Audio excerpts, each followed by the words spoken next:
How you doing, YouTube? Matt with Massive Beer Reviews, back with yet another review. And a little bit of barrel-aged Belgian dark hopeful goodness. Today's Massive Beer Review with Czig Meister brings Dark Sovereign. Czig Meister. Done one of their reviews. I think there was only one. And it was their Shipwright IPA. I liked it. But I'm lucky enough to go to their brewery. I wouldn't say often, but often enough. My beautiful girlfriend, she actually lives about 15, 20 minutes away from the brewery, so I stop in there every now and then, and I enjoy their beers. They actually usually have like a ton of stuff on draft. When I was there this weekend, they probably have like 20 different beers on draft. Anyway, last week, they released this, or they announced they were releasing this, and both one and the same, I guess, and this got me super excited because for those that don't know, the owner, head brewer there, was a brewer at Keene for many years. And as far as everybody else out there knows, if you watch my reviews, you know I do love me some Keene, especially their Belgian stuff. I feel like they get their Belgians right. A lot of people don't believe they do. And their barrel age program is pretty off the hook. So to have somebody who had kind of a hand in all that, making this just kind of really excited. Let's put it that way. So, anyway, let's dive into it, see what she's got as far as what it says in a bottle. It says Czig Meister Brewing Company, Dark Sovereign. It says double barrel Belgian style quadruple ale aged on cherries. Double barrel. Let's see. Anyway, it is 9.4% alcohol by volume. On the side here, it says Dark Sovereign was aged in bourbon and red wine barrels for 6 months. This garnet brown creation emerges from a strong aromas of vanilla and dark fruit and finishes with flavors reminiscent of caramelized sugars and dates. Further aging on cherries complements the classic characteristics of Belgian-style quadruple. So it is red wine and bourbon. So there's a little bit of blending going on.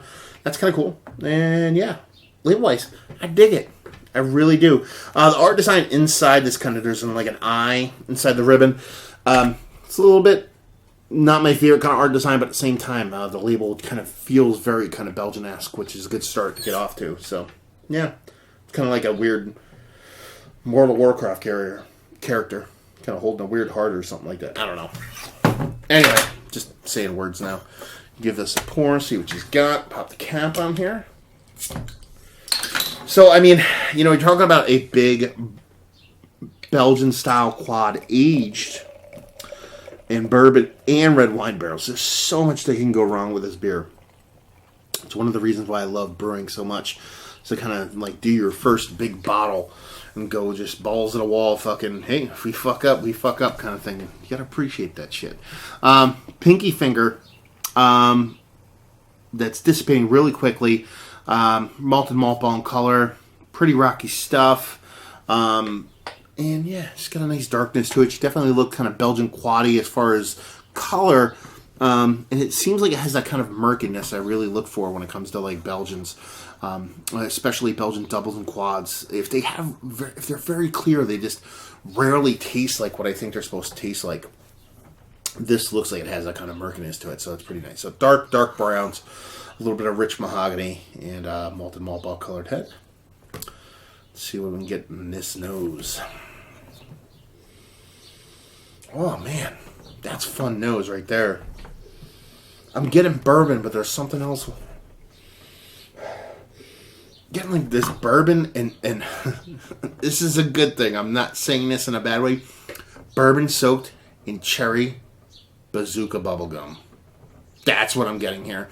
What I think I'm getting is that little bit of grapiness, red wine grapiness, mixing with a little bit of Belgian candied sugars. Give me a little bit of bubblegum vibes, wrapping it around that kind of bourbon. That's what I'm getting. It's almost like, yeah, it's cool. It's not negative. Some people are like, bubblegum's bad, but this is not that kind of bubblegum. Starting to get a little bit of caramels, a little bit of datiness out of this. Yeah, it smells nice. It smells sweet. The only problem I have with it so far, besides that little bit of datiness, I'm not getting much beer in there. A little bit of datiness, but I'm not getting like a distinct Belgian candied sugar. I'm not getting like a kind of breadiness out of it. The barrels seem to be leading the way. And the nose doesn't bother me all that bad. And it is a fresher beer. They just released it last week. But that'd probably be the only negative, but that would be me nitpicking at this point. So, but she looks interesting. She smells fun. Let's see what she tastes like. Cheers.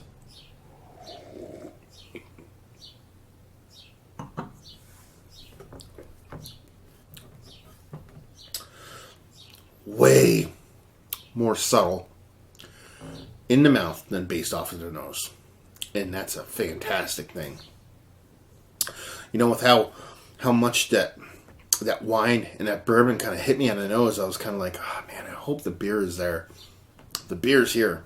And it's definitely all in balance. It seems like from the first sip, we'll see how it goes in balance with the barrels, both on both ends.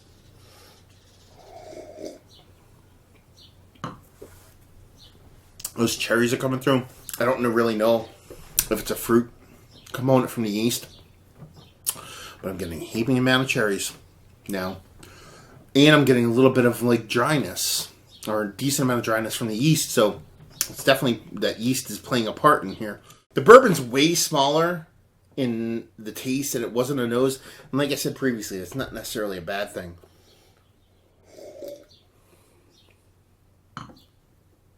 It's there. Again, probably building up a little bit of that cherryness. But you also get like kind of like that reduced kind of bourbony cherry kind of thing going on there. Even like a little bit of maybe barrel char smokiness. The wine is a little bit lost in here. I think it might bring back the sweetness of the beer a little bit though, because the beer's not overtly sweet. You're talking about a Belgian quad, probably with Belgian candy sugar, with bourbon and grapes. So it's not overly sweet. So you're probably having a little bit of that kind of wine kind of pull back a little bit of that sweetness. Probably adding even more fruit character to that. Again, more cherryness. It's not overly cherry, but it's really nice cherry. So you have multiple cherry components going on there.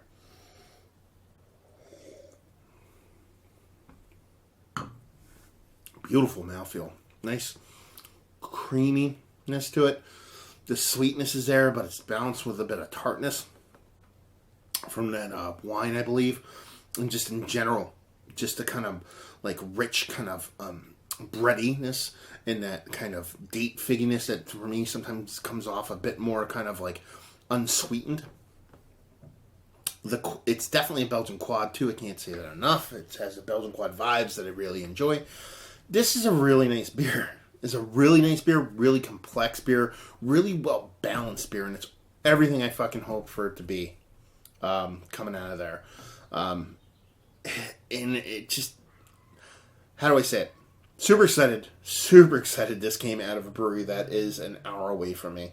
This kind of like Belgian influence stuff with the amount of complexity going on with the barreling and the whole nine is just what I want close to me. Do you know what I mean? So to have this is absolutely fantastic.